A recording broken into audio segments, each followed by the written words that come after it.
Let's bring in Florida Senator Marco Rubio. He's a member of the Intelligence Committee. What is going on with all these classified documents showing up everywhere, Senator? Well, I think the executive branch needs to hire better movers, number one, at least to go through some of these things. But I think anytime documents are removed from their proper setting, especially after someone's been serving for a while, it's a problem. I don't care who did it. I think the Biden connection one is more concerning for the following reason, and that is, number one, we're talking about 8 years of vice presidential service.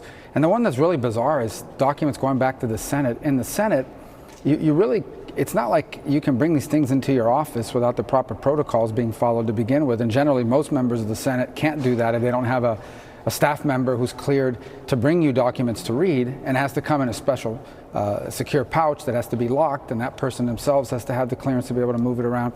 So for a senator to take classified documents, they would have to do it almost deliberately. But the one that's concerning here is that a bunch of products, a bunch of documents were moved to the center at the university. These documents apparently were not. So at some point, somebody had to go through these boxes to decide what goes to the center and what doesn't go to the center. So why were these left behind in the House and the others were delivered to the center? I think these are the kinds of things we need answers to. Right now, we're not getting any answers from the Director of National Intelligence, but we will. And I think there's a bipartisan commitment, frankly, to get those answers. So if you have classified documents at a Chinese-funded think tank next to a steakhouse, and you also have classified documents at a garage that was likely left open by Hunter Biden, who probably moved them and who lost his keys and was being bribed with Chinese diamonds. Are you worried about this as a member of the Senate Intelligence Committee at all?